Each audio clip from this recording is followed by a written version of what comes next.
She returned to Cartagena, sat on the rooftop again, watched a new girl, Aisha, learn to ride a bike for the first time. Eloise joined her, sipping coffee. "You did it," she said softly. "No," Marisol said. "We did." After the storm, the air smelled different now. Gone was the metallic tinge of fear that had hung over the village like a curse. The old warehouse, once a dark prison for the voiceless, stood hollow and silent. It was a relic now, not a wound. Marisol leaned against the wooden railing of the cafe patio, her fingers wrapped around a chipped mug of strong black coffee.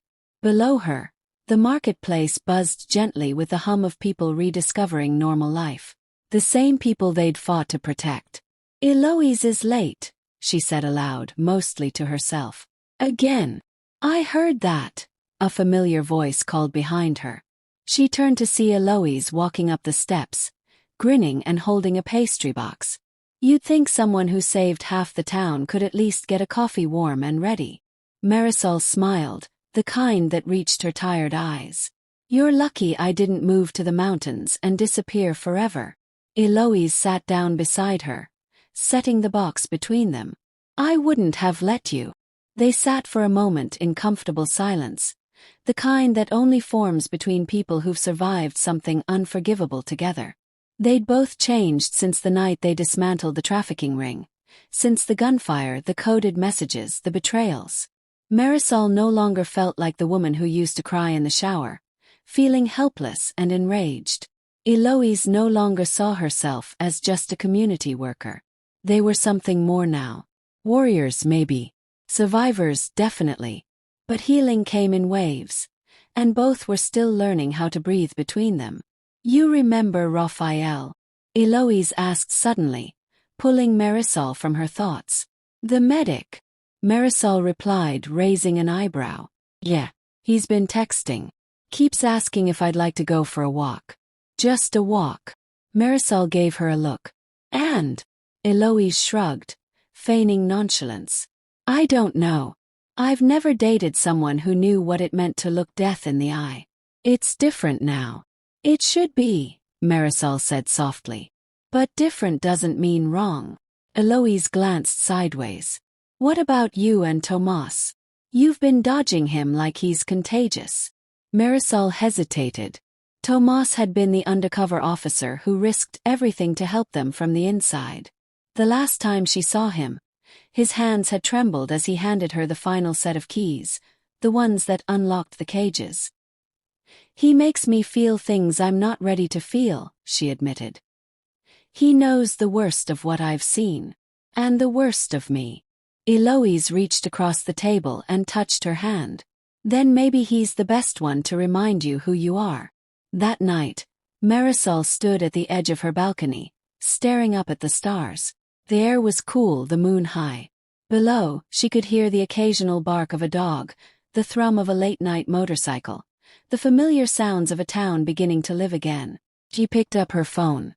Her fingers hovered for a moment before she typed, "Tomas, walk with me tomorrow."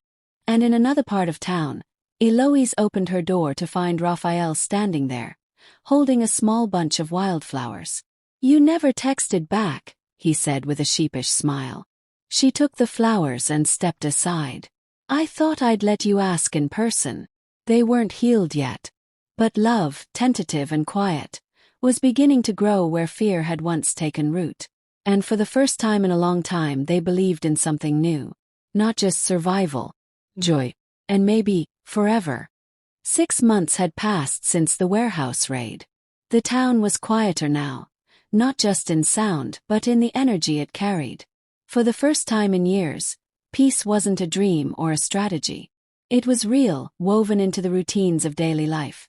Children returning to school, families no longer sleeping with one eye open, shopkeepers locking up without checking over their shoulders. But for Marisol and Eloise, peace came in bursts. Uneven, uncertain, and deeply personal. The early morning mist clung to the trees as Marisol and Tomas hiked up the hill trail that overlooked the town. It had become their ritual, walking in the silence before the world woke up. "I used to come up here alone," Marisol said, her boots crunching over gravel. Back when I needed to scream where no one could hear me. Tomas looked over at her, eyes unreadable. And now, I bring you, she said, then paused. Which is either healing or very foolish. Tomas didn't smile. Instead he stopped walking, causing her to stop too. I know you don't fully trust me yet. Marisol didn't respond at first. The wind stirred the pine trees around them. You knew things, she finally said. Things I didn't. And even though I know why, it still burns. I hated myself every day I kept you in the dark, he said quietly. But I couldn't blow my cover. If I had, all of you would have been killed. Including you. She nodded. She knew this. Her mind knew. Her heart, not always. But you stayed after, she said. You could have left. Transferred. Started over. I didn't want to leave the place where I saw the bravest woman I've ever known burn down a criminal empire with nothing but rage and faith. She turned away, suddenly afraid of what would happen if she kept looking at him. Don't make me fall for you, Tomas, she whispered. Not unless you mean to catch me. His answer came not in words, but in the way he stepped closer, slowly, reverently, and touched her hand. I never left, he said. Not really. Meanwhile, Eloise had found herself in a space that was quieter, but no less vulnerable. Raphael had a warmth that didn't demand anything. He was the kind of man who asked before touching her arm, who brought her mint tea when she looked overwhelmed, who never once asked for her story, just waited until she wanted to share it. One afternoon, they sat under the awning of her small garden as rain pattered softly around them. I still jump when I hear heavy boots behind me, Eloise admitted, wrapping a blanket tighter around her. I don't even remember the faces of all the girls we rescued, just the sounds they made. Raphael looked at her, not with pity, but with understanding. I stitched up a kid who had 5 broken ribs and wouldn't speak, he said. Every time I touched him, he flinched. The hardest thing I've ever done was finish that treatment and leave. I wanted to take him home with me. Like a stray. Eloise smiled, bittersweet. We wanted to save everyone. We couldn't, he said. But we saved some. And that's not nothing. She leaned her head against his shoulder. You feel like safety. You feel like purpose, he replied. And in that quiet, where the trauma didn't need to be explained, something soft and sacred bloomed. But peace has a way of being temporary when the past hasn't finished speaking. 3 weeks later, a call came in from a local school. A 13-year-old girl named Adela hadn't come home.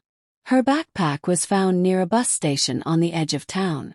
The news dropped like a stone into water, rippling outward into old fear. Marisol was in her kitchen when she got the call.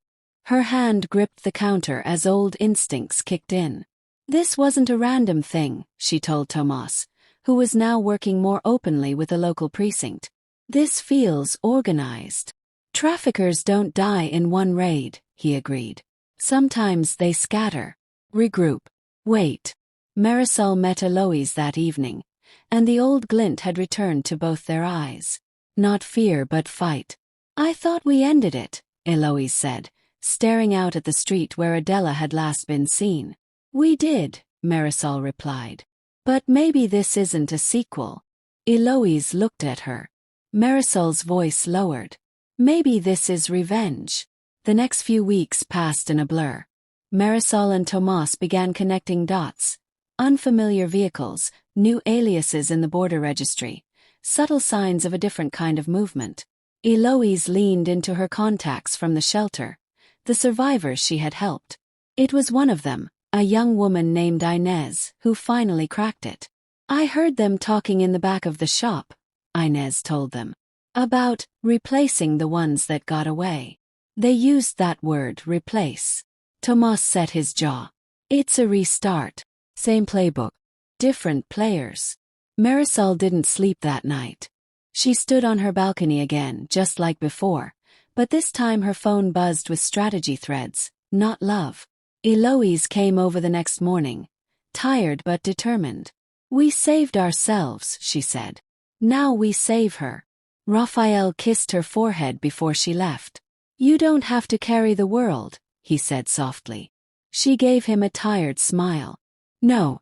But I can carry this piece of it.